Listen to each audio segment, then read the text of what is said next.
Cara, quando tu. Quem foi o cara, quem foi o treinador que te inspirou a querer ser treinador também? Você sabe que é um direcionamento que acontece com naturalidade dentro da carreira de alguém. Quando eu comecei a jogar, eu queria estar dentro de um clube de futebol. Eu, desde 6, 7 anos, eu era mascote da Ferroviária. Ah, legal. Meu pai era diretor de futebol, então eu conheci as grandes equipes da Ferroviária de Araraquara. Viajava no ônibus da Ferroviária quando íamos jogar no interior. Se não, jogando em casa, eu estava lá tirando fotografia com o time, pegando bola atrás do gol, participava de todos os treinamentos praticamente da equipe da Ferroviária, isso com 6, 7 anos.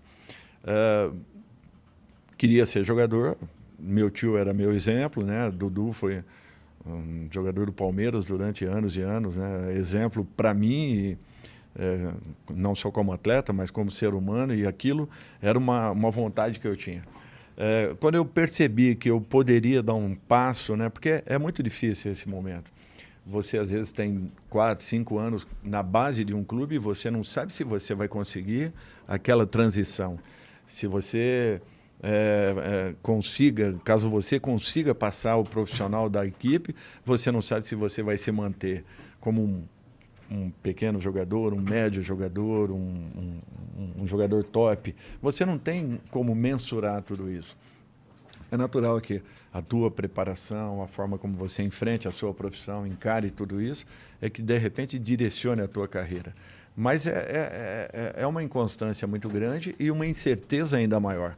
Então, o que eu fiz? Eu fiz educação física ainda quando trabalhava nas categorias. Era jogador das categorias de base da Ferroviária. Por quê? Porque se não atingisse, né, o profissional da Ferroviária, eu gostaria de ser um preparador físico, um auxiliar Queria trabalhar com técnico. futebol, né? Exatamente. Eu queria estar no meio, sempre quis isso. E tentei cercar todas as possibilidades que existiam. E aí parti.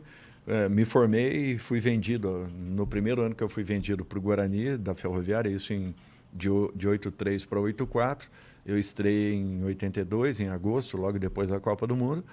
Tive a minha primeira venda e já saí de Araraquara formado. Então, para mim, isso foi importante. Quando eu fui finalizando a minha carreira, os últimos 6, 7 anos, eu passei a observar muito assim o que os treinadores me mostravam, né? O que os jogadores sentiam, o que eles percebiam, o que eles gostavam, o que não gostavam. Eu anotava treinamentos e, de repente, eu corrigia esses treinamentos. Eu falava, eu posso fazer isso aqui, eu posso mudar um pouco esse contexto. Então, assim, eu fui preparando um campo para que, na minha parada, eu pudesse, de repente, encontrar um caminho. Um novo caminho na carreira. Já anos antes de se aposentar. Talvez 6, 7 anos eu passei a dar uma importância muito maior. Anotações, nós não tínhamos um curso, ainda quando acabamos a Copa, né, de 2014, as pessoas falavam, o treinador brasileiro precisa se reciclar, né? Geralmente você recicla quando você tem uma formação. Nós não tínhamos nenhuma formação. A nossa formação era a vida. Eram os treinadores, né? Eram os treinadores que, por sinal, foram aí, naquele instante, já haviam sido 5 vezes campeões do mundo. Então, esses eram os nossos exemplos. O vestiário é que nos dava uma conotação do que era aquela equipe. A vivência, o dia a dia. Então, eu procurava cursos. Quais eram os cursos que me apresentavam? Era marketing, eram vendas.